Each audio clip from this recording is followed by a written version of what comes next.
Des smoothie bowls, des pancakes, des porridge, des toasts, il y en a vraiment pour tous les goûts. Le lien de ce livre est en barre d'infos, donc n'hésitez pas à vous y rendre pour vous le procurer. Bonjour tout le monde, alors aujourd'hui je vous reviens dans une vidéo dans laquelle je vais vous présenter mes indispensables en cuisine. Mais avant toute chose, j'ai une petite chose à vous présenter. Il s'agit de mon livre ici. Voilà, les petits déjeuners. J'ai écrit un livre via le site blurb.com. Il s'agit d'une plateforme sur laquelle vous pouvez réaliser vos livres, que ce soit des livres de cuisine, des livres de voyage, ça peut être vraiment n'importe quoi. Et moi, donc j'ai réalisé un livre de cuisine spécial petit déjeuner. Donc ici par exemple, vous avez un aperçu d'une des recettes, donc c'est un smoothie bowl. Et en fait, voilà, dans le livre, vous avez tout un tas de recettes différentes. Voilà, pour vous en montrer juste un petit extrait. Je vous mettrai le lien en barre d'infos où vous pouvez vous procurer ce livre. Il est disponible donc en version papier comme cela. Alors la version papier est à 26,34 € si je ne dis pas de bêtises, auquel vous devez rajouter la taxe et les frais de livraison il me semble. Donc je pense que le livre vous revient à 28 € et des poussières. Maintenant la qualité est vraiment très très bonne. J'avais un peu peur de ça mais la qualité est très très bonne. Les images sont vraiment superbes. La qualité du papier est très très bonne. Maintenant, je comprends, c'est un sacré budget. Si vous désirez la version e-book, donc en PDF, elle est à 4,99 € et vous pouvez également vous la procurer via le site blurb.com.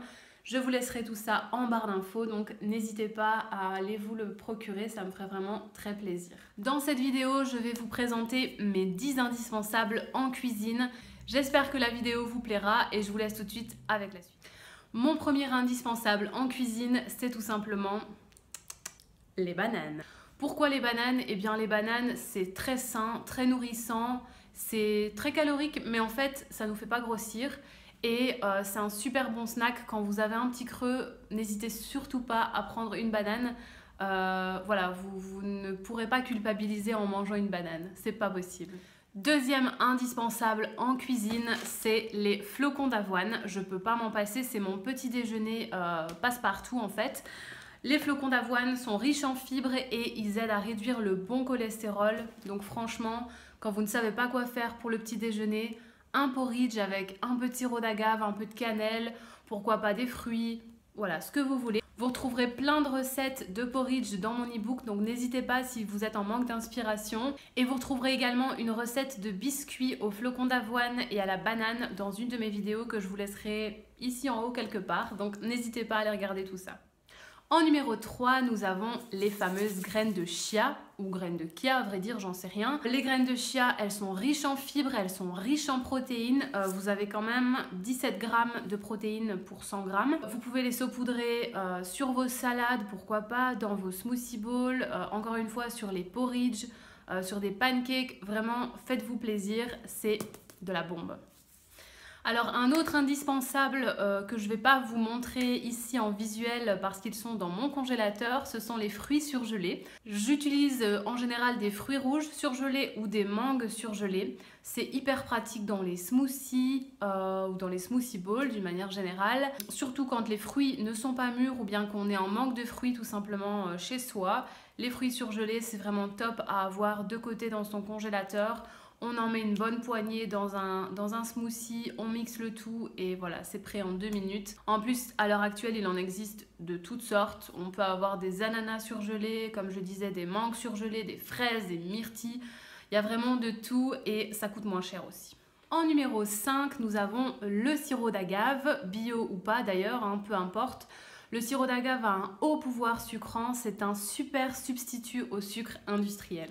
Je mets du sirop d'agave dans mes smoothies, dans mes porridge, dans à peu près toutes mes préparations dans lesquelles j'ai pas envie de mettre du sucre industriel, je mets du sirop d'agave. Alors, sixième indispensable, c'est l'huile de coco. L'huile de coco, moi je l'utilise dans 2 cas bien différents. Je l'utilise d'une part pour mes cheveux.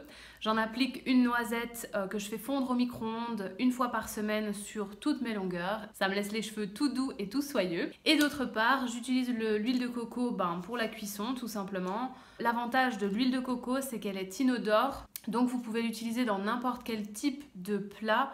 Faut pas hésiter parce que ça n'affectera pas le goût de vos plats.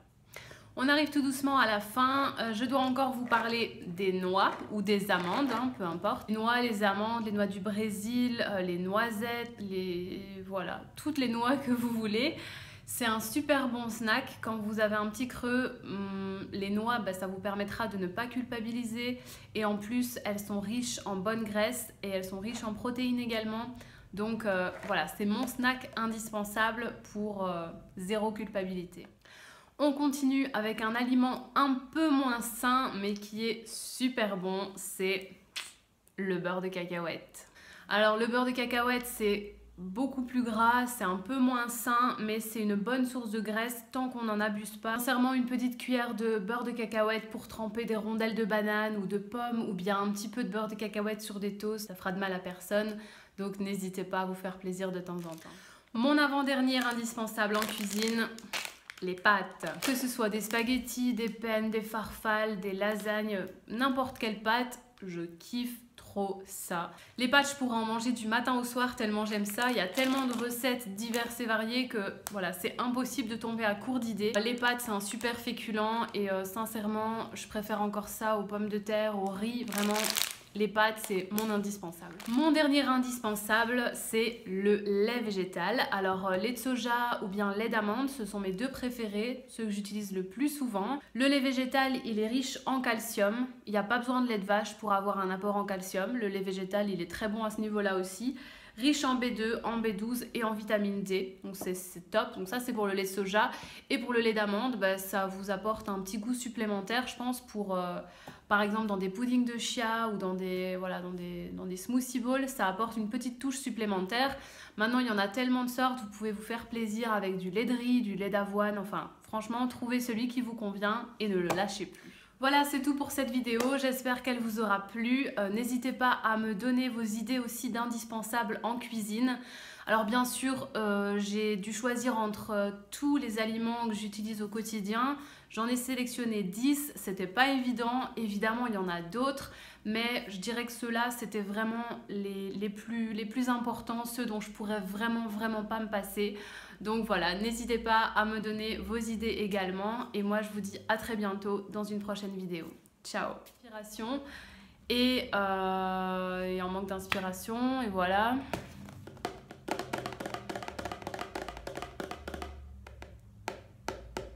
Je sais pas. Les pâtes, je pourrais en manger du midi au soir. Du midi au soir, ça se dit pas. Purée, j'ai trop du mal.